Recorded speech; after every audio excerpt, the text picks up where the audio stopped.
So something interesting happened this week. A new student came through. So usually I like to gauge where a student is on the first lesson, and then we can work with them from where they are to where they want to go. So I said, well, is there something that you could play for me? Like whatever you've been working on lately, please show me. So she said, sure. So I said, what are you going to play? She said, I will play Body and Soul. I said, wow, that's one of my favorite songs. Please go ahead. And her version kind of sounded like this.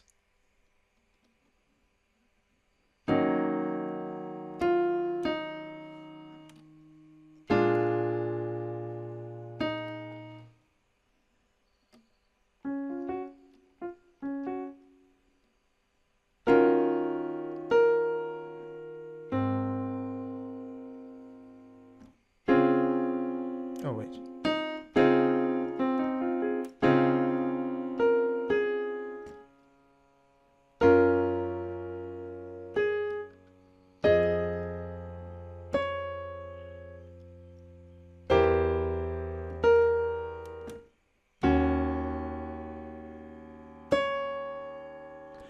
And so forth. So I said, wow, that's very interesting. So it's nice you playing Body and Soul. What kind of things have you been working on?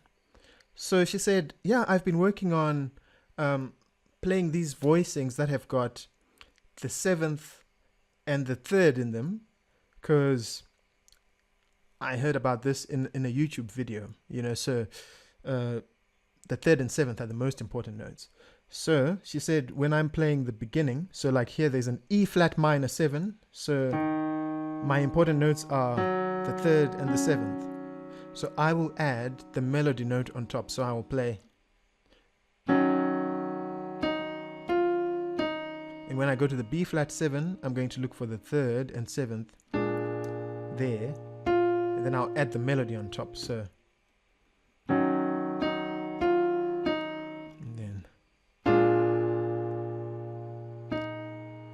And then for the next chord, I'm going to look for the third and seventh. So it's E flat minor. There's the seventh, there's the third. So I can go. And then the next chord, I just have to move one note. And I've got the third and seventh of A flat. So she explained it quite well. So it looked like in her head, she really understood what was going on. So I said, you know what, let me get a little bit deeper and find out how well equipped she really is. So I said, what key are you playing Body and Soul in? This kind of took her by surprise. Like, hang on a minute, what do you mean, what key? Yeah, I said, well, what key? Because you can play this in any key. So she said, I'm not sure. I said, okay, let me help you out a little bit there. So you're actually playing it in the key of D flat major. She said, oh, wow, okay, that's interesting.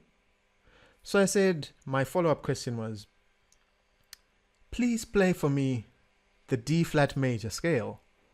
And her response was something like this. So, yeah.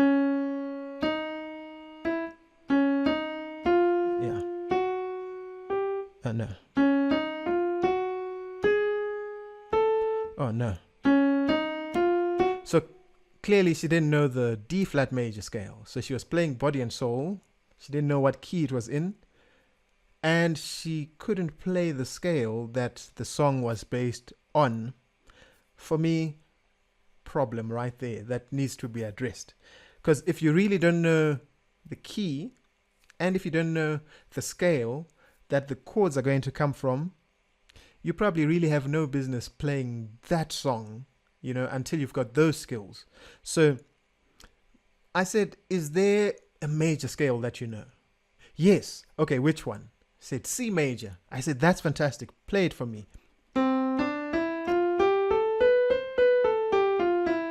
Okay, perfect. So you clearly know the key of C because there was no hesitation. There were no wrong notes. So that's good, So my recommendation might be, rather than trying to play Body and Soul in a key that you're not familiar with, why don't you play something in a key that you are familiar with?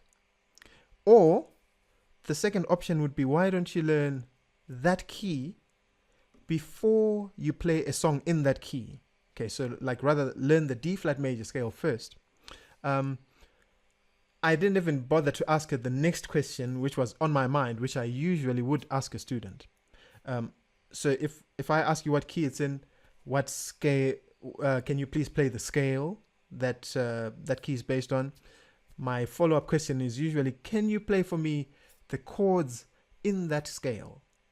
So what I would have expected from her was to say, wait, body and soul, D flat.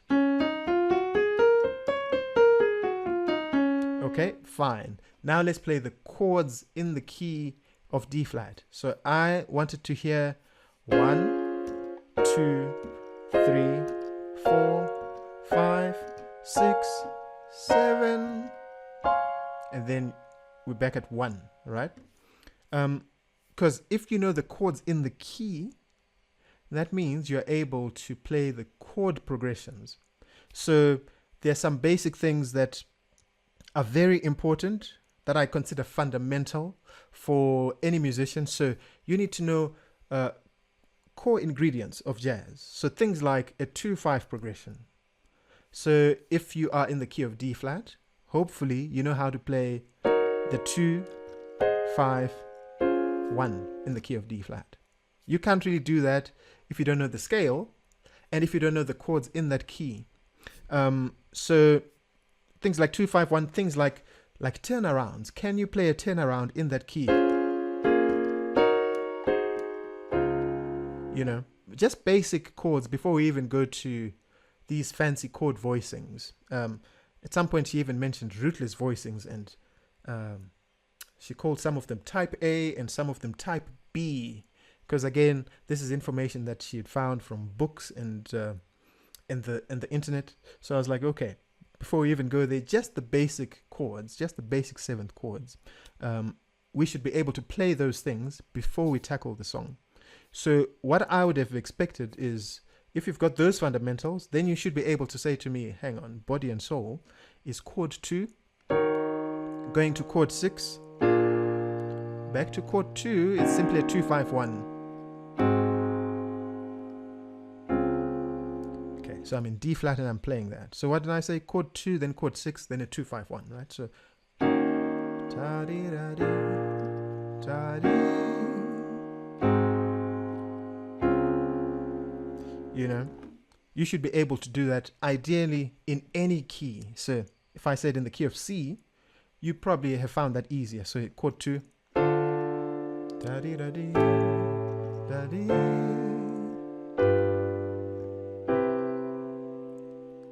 So unless you've got the fundamentals, it's going to be very difficult for you to play that song. So this student really represents almost every student that I come across, because usually they have a bit of experience playing. So a lot of them usually have played some sort of classical music, so they've got good reading skills. They usually have good technique, not always, but usually they've got some sort of experience. So they're not playing piano from scratch, especially when they're asked to learn jazz.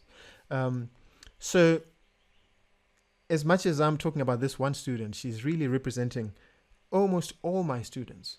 So they'll know some things about jazz, but when you ask them for the fundamentals, and this might be you actually that's in that place, when you play a song, when you play Misty in the key of E flat, can you play the E flat major scale?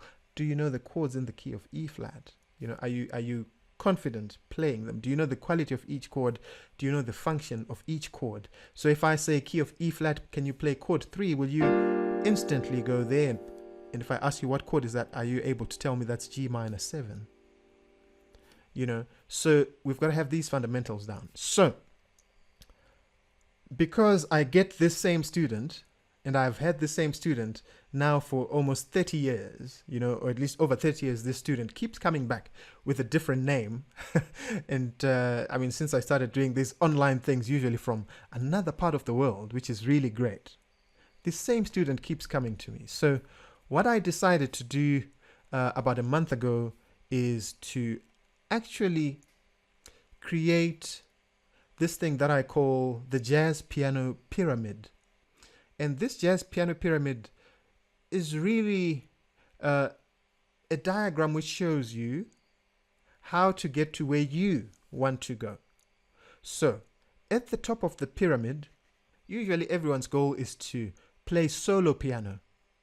Sometimes it might not necessarily be solo, maybe you want to play in a trio, but whatever the case is, you want to be able to play something in your left hand, whether it's a bass, a walking bass, or you're a stride, or you've got some voicings in your left hand, and your right hand is playing the melody and you're improvising. So you're doing multiple things at the same time. So at the top of the pyramid, as a solo pianist, you've got the ability to do all these things. You can play the melody with accompaniment. You can improvise on your instrument.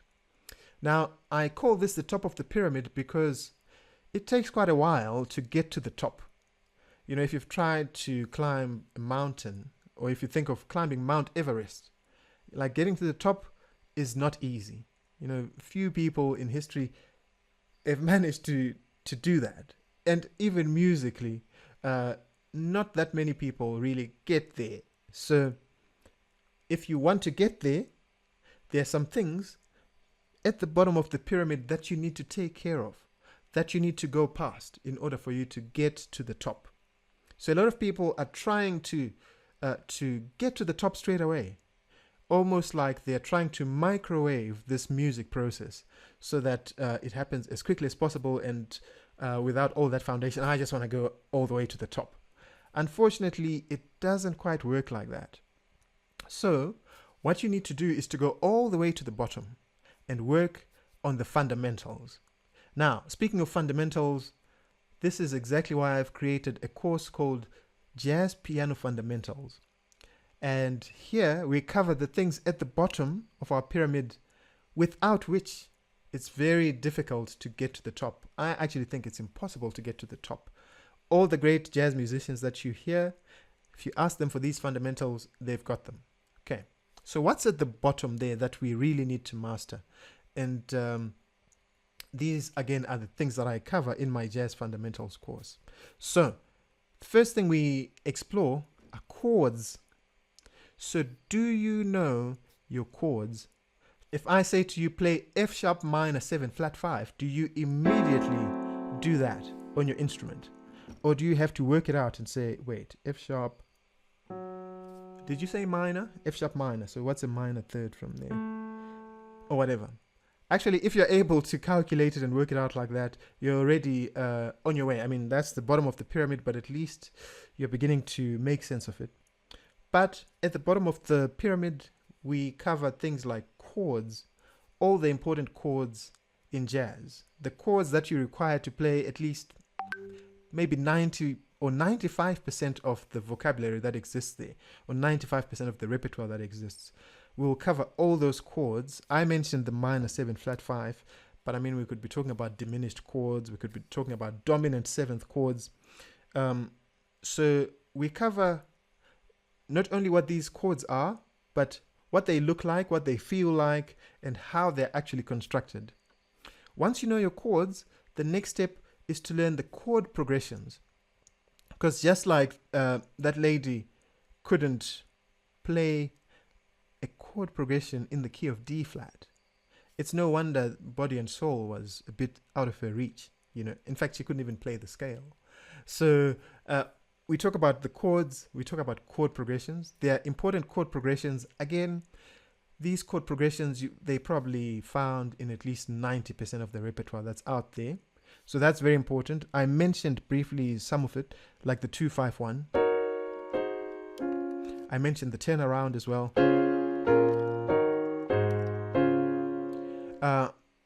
In my course and at the beginning of that pyramid, we also want to start learning what we can do with our left hand to make our playing a little bit more interesting.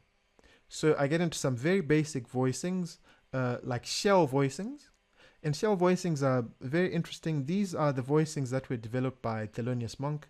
Well, I don't know if he developed them, but he definitely popularized them in jazz. And Bud Powell played them a lot, so you'll hear Thelonious play something like this. That's an A minor 7. He plays the root and the 7th. like in his intro to Round Midnight. So I show you how to use shell voicings to play more musically and to get a fuller sound, and a sound that actually sounds close to how a jazz musician would probably play. So chords, chord progressions, some shells, and some formulas as well that are used in jazz, because not only do we have chord progressions, but I want to ask you this question actually. So you probably play a standard. So let's say you say to me, I play Stella by Starlight. My question to you is, do you always play it exactly the same way? So like the same chord voicings and everything? Like how this girl played, she couldn't play that song any other way, and other than the way that she could play it, you know. So it's almost like a classical approach to learning jazz. If I said to you, maybe change some of the chords, in fact, forget some of the chords. Can you change one chord in that song? Like, have you got the skills to do that? If the answer is no, then the things that I cover in my Jazz Fundamentals course might help you, because we don't just learn the song, we learn how the song is actually put together. So what are the chord progressions? What are some of the important jazz formula or the important harmonic concepts or tricks that are used in composition actually? Because when we say improvise, that word sometimes is a bit misleading, because you think, hang on, these ideas are just coming out of nowhere. They are coming from, whether it's nowhere or from somewhere, but basically what you're doing, that process of improvising, is actually the process of creating. And creating in music, we call that composing. So you are composing. I like what Bill Evans said once, that jazz is the process of creating 1 minute's music in 1 minute. Whereas maybe in other composing, for instance, 3 months of music 1 minute of music might be composed in 3 months. So when we're improvising, we're really composing. So in this course and at the bottom of that pyramid, I'm giving you the tools to become a composer who can compose in real time. And if you can do it in real time, then obviously you can also do it over time. So you'll be able to not just play over jazz songs, but you'll be able to create your own compositions as well. Right, so I like to cover those harmonic concepts, and we will also analyze some existing compositions, so some real jazz standards. So for instance, we'll look at songs like Autumn Leaves and see how they're put together. Actually, this is interesting, because when you look at Autumn Leaves, if you understand the fundamentals, let me play it in B flat, because that's quite a common key that it's played in. So it starts with chord 2, right, to chord 5, then chord 1, then chord 4. This here is a 2-5 that's taking us to chord 6. So G minor is chord 6, right, when you're in the key of B flat. So if I use that information, and if you know the song the way I've described it, like 2, 5, 1, 4, and then you play a 2-5 that takes you to chord 6, then when you come across another song like Fly Me to the Moon, you should be like, hang on a second, aren't some of these things exactly the same things that I played in Autumn Leaves? Because here's Fly Me to the Moon. Fly me to the... There's 2, and then 5, then 1, and then chord 4, and then we play a 2-5 that takes us to chord 6. In other words, here's another 2-5. Hold my hand. If you can see that, you're not going to treat Fly Me to the Moon as a completely new song. So you're going to learn it faster, because you can see how the song is put together. So the Jazz Fundamentals course enables you to see the similarities between songs, so that you can take the things you learn from one and transfer them to another. You can take things that you learned in one key and apply them to another key. And by doing this, you are really, really speaking the language of jazz. I've spoken about how jazz is a language a number of times in my videos. And one of the ways to speak this language is to really understand the contexts in which you say some of these words, how you say some of these phrases. Like good morning is usually something that you say in the morning when you meet somebody. You know, you don't want to be eating breakfast and cutting the sausage and then you just say good morning. You know, everyone's like, what are you talking about? You know, especially if it's not in the morning. You know, so you want to really understand when to say certain things. And by knowing things like chords and chord progressions, you're going to speak appropriately and usually correctly. The other issue that I saw with my student's first lesson is she wasn't really playing in time. She wasn't playing in time at all. And playing in time is something that we cover in my Jazz Fundamentals course, because we will learn everything or practice everything actually using backing tracks. And a lot of my students find this very, I really don't want to say difficult, but new. I prefer the word new because nothing's really difficult, but they're new things that we come across in life, and it just takes time for us to learn these things, and by repetition we usually get the hang of it. Okay, so we spend a lot of time learning how to play in time, because if you can play the correct chords to a song and you play them in time, and you know this so well that you can start inverting your chords and creating a bit of movement and variety. I mean, people want to play with you, you know, because you're a good accompanist. People want to listen to you because you're playing in time. So without the fundamentals, if you're trying to get to the top of that pyramid there, your playing is a bit shaky. So I have no issues at all if I were playing Autumn Leaves and someone was playing, so ba ba da ba, da da da da, da da da da, da da da. If I had a pianist playing that, I would happily play them if I were a vocalist to play like that. So one of the skills you want to develop is the skill of accompanying. And again, that's a major part of this Jazz Fundamentals program. So if you really want to find out more about this new course that I've created, please feel free to click on the link that I'm going to put in the description, where you can find more information in it. I'm happy to also share maybe a couple of lessons from that course with you, so that you find out if it's a good fit for you. But definitely, if you've struggled with jazz piano playing, learning songs, playing in time, or really understanding what's happening, or maybe you play a song in one key and you learn another song and you can't really take the information that you learned from one and transfer it to another, then this course is going to be for you. It's going to help you build from the ground up. And although we don't cover things like improvising, I consider those things the next level, you know. And you can't really get to this next level without mastering the fundamentals. So you're playing in time, the chords, the chord progressions. This would explain why Charlie Parker might play something like this on a D minor 7 chord. Charlie Parker obviously knows the first inversion of D, so he can start his line by simply outlining those notes.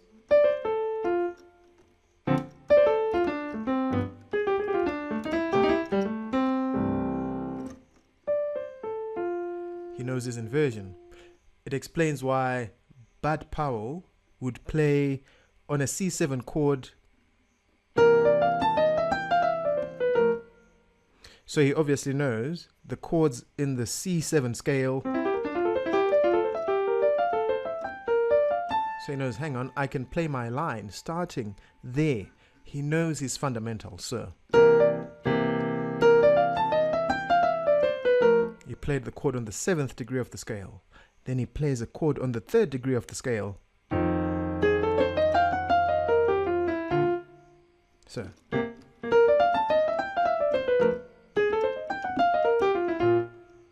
You You know, these guys wouldn't play these lines, they wouldn't improvise unless they actually knew the fundamentals. So maybe if you're sick and tired of your level, you really want to get to the next level, or you really want to understand exactly what you're doing, then please check out the Jazz Piano Fundamentals course that I created, so that you learn the same tools that Charlie Parker and Bud Powell and Barry Harris and Bill Evans, all your favorite pianists, Wynton Kelly, Red Garland, they all use these fundamentals. So please check them out and work with them. And I promise you that this won't just be information, but this is information which will lead to your transformation. At least your playing will be transformed. So please do check that out. If you enjoy the video, please give it a thumbs up. And if you're not subscribed to the channel already, please click on that subscribe button so that you can see whenever I release a new video. And I'm also going to put in my description a link to an ebook where I'm going to give you some steps that you can take to become a better jazz musician. So please do check that out. But I highly recommend the Jazz Piano Fundamentals course. Check it out in the description, and I'll see you in the next video.